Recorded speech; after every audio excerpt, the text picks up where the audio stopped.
Yo, what's going on YouTube? Hope you guys are having a wonderful day today. And thank you for tuning in to my Race to Division 1. Now, I haven't uploaded this week, guys, and I do apologize, but I have a reason for it. I was traveling, some for work, some to visit my parents. They moved to Michigan, for those of you guys who don't know. I guess I like sharing that stuff with you guys. But anyways, I was visiting them, all of that good stuff. And when I came back home on Thursday, obviously I couldn't edit any footage when I was gone because my laptop is just... it's not good enough to do any editing, so I had to wait to come back home. And when I got back home on Thursday or Friday, I don't remember what exact day, I went to play some games and the EA servers were acting up. And this seems to be a repeating trend. Every weekend where I go to sit down to get a good FIFA session in, it seems like Ultimate Team is just always acting up. You go to seasons, there's stuff wrong with it. You go to play an online tournament, there's stuff wrong with it. So I ended up playing head-to-head. And I gotta say, man, FIFA is a much better game on head-to-head. For whatever reason, it just plays, well, I guess it is a little bit slower, but it's just so much more fun to me because it's not as arcadey. Now, I know a lot of you guys like the arcadey feel to Ultimate Team, and I completely understand. Ultimate Team is a faster game. It's where people like to score a lot of goals and all that good stuff, but head-to-head just feels really, really smooth compared to Ultimate Team, and I hope one day... and I'm guessing a lot of people are going to be upset, but I hope one day that they just make Ultimate Team the same speed as head-to-head, and I'd be really happy. Or they would pretty much have to change chemistry so that if you have full chemistry, you'd have your full stats rather than getting bonus stats. Because ultimately, that's why Ultimate Team is quicker, is because when you have a player on 10 chemistry, he gets pace boosts, shooting boosts, passing boosts, all that good stuff. So hopefully one day they choose to go back to just, I shouldn't say go back, but I hope they just change it to head-to-head speed. But in any case, you guys saw on my team that I loaned Gareth Bale and I loaned James Rodriguez just to get a new feel for the team a little bit, and I wanted to see what the Gareth Bale hype was all about. As we come up against this guy, look at this guy's team. He's got Messi. It's the loaned version, so he didn't buy him. He's got Bale. He's got Costa. He's got Hazard, Rooney, Torre. This was going to be a tough match, and he's using that 4-3-3 formation that's so popular this year, it seems, in season play.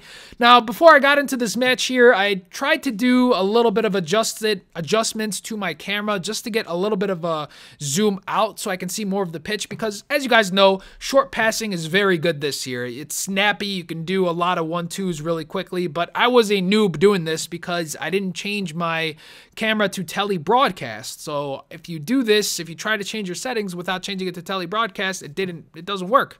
But eventually I went ahead and figured it out, and I changed it a little bit. But in later episodes, you guys are going to see my camera is actually zoomed out even a little bit more. But you guys are going to see this goal, and this is the kind of play style I love. If you guys have been watching me for over a year now, you guys know that this is exactly what I like. Lots of patient build-up, lots of passing, but not unnecessary passing, in the sense that I don't sit around and hold it in the back. I try to move up slowly, and Gareth Bale, just a wonderful job with the fake shot and then a power shot up into the top left corner, which is not a finish you typically see this year. A lot of people just dink it right past the keeper, but it's nice to see that I was able to just power it into the top left corner with Bale. So that was very promising, and I will have a little bit more of a review into the next game about him, because I do have, while he was really good, I do want to talk a little bit about just playing with pace, and if it doesn't fit your playstyle, what it does to you. Right here, I thought I had that throw in covered. He gets free, Rooney crosses it, and look at that. Diego Costa gets up over Miranda and heads it in to equalize. So that was it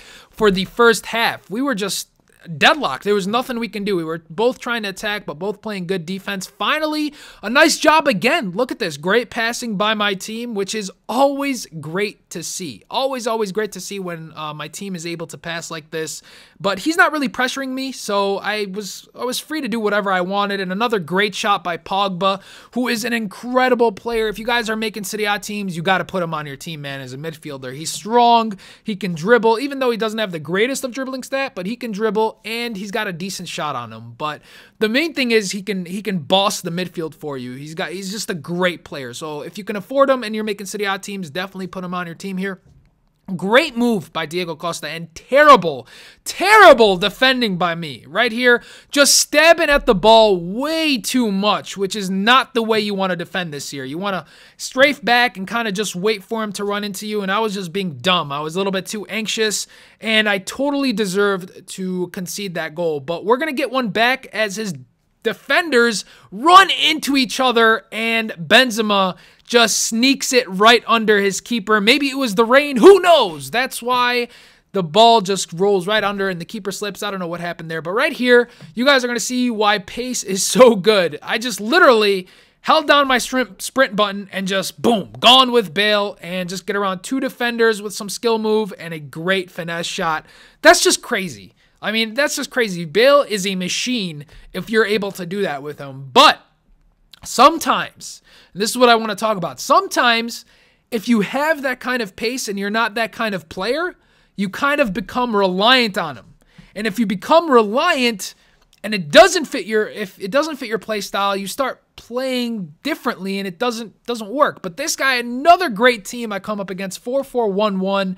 I put it on defensive and I don't know why. I don't know why I put it on defensive here. It was probably because I got worried since his team was so good, which was stupid. I shouldn't have done that. I should have waited. But in any case, you guys see, I never do the kickoff glitch, guys. I think it's dumb, to be honest with you guys. If you lose possession, you're kind of screwed. I had a great chance to score there with Ribery, and I ended up missing. And I actually had plenty of chances this game, but I just could not put things away as Neymar finds Ibra with the cross. He heads it in and goes up 1-0 early on. And from that point on, I was just playing way too quick, and I was just trying to do way too much without passing. You guys are gonna notice that I was trying to do a lot of skilling. I wasn't maintaining possession. I was playing very, very fast. It just shook me up conceding that early, and it was dumb, man. It was really dumb. I shouldn't have played that way. Another over-the-top through ball here. Thiago Silva, I have no clue how he got to that ball. I thought I was in. I was like, oh, man, time to equalize. But Thiago Silva just played amazing. Right here, he just rips my defense open with the pace, but thankfully Casillas saves this one and it goes out for a corner, and he's going to deliver this corner pretty nicely here. You guys are going to see, boom, another header. I've conceded 3 headers in 2 games. Can you believe that? Especially with headers being toned down. Couldn't believe that I was conceding this many headers. But once again, chance after chance, attack after attack. You guys are going to see just too much with Ribery here. I could have passed that one off to Benzema right in the middle, fake shot it and maybe scored. But I tried to do skill moves, tried to go for the glory goal, I guess, and it was dumb. I wasn't playing smart at all. I completely deserved. I mean, obviously you guys are going to know the outcome because I'm talking pretty negatively, but I lost this game, and you guys can see stuff like that, just the ball bouncing off me after a pass, and it was just rough. It was a really, really rough game, just not playing smart, and sometimes it's because of the type of players you have. A one-on-one chance here with Bale. This is one of those things where your jaw just drops. You're like, you go quiet, your jaw drops, and you couldn't believe that you've missed a bunny. Like, literally, that was one of the easiest finishes I could have. And this one, David Luiz, holy cow, how did he catch me? Ends up getting the ball, and I don't even score this match. Thiago Silva and David Luiz bossed me. Couldn't even score. Wow. So, that's probably the first episode in a long time where I didn't even put up a goal, which is rough. So, sometimes when you use pacey players, it actually ends up being worse if you're not that type of player. Like you guys see when I play, I'm not really a pace guy. You know, sometimes obviously if there's a lot of space like that goal with Gareth Bale where I was able to sprint past the whole team, fine. But when I become reliant on it and I try long through balls and over the top through balls, it doesn't fit my play style, I end up losing, and just like I did there. So keep that in mind, guys. Just because pace is really good this year, don't feel like you're reliant on it, because sometimes you can pick a slower player and play just as well. You guys know that Robin van Persie is my favorite striker this year, believe it or not, or one of my favorite strikers, and he's got 76 or 77 pace, and I think if I did the math of all the games I've played with him on my other account compared to how many, because I've sold him and rebought him, so I've definitely scored more goals with RVP more than any other striker I've used this year, hands down, so it's crazy. But with that said, guys, I hope you did enjoy this episode. I will try to put out the second upload of my Trading with Silvers pretty soon. I do want to show you guys what I did there. But in any case, guys, please give this video a thumbs up if you enjoyed it. It really helps me out actually, and it gives me feedback. So that's always cool. And I'll see you guys really, really soon.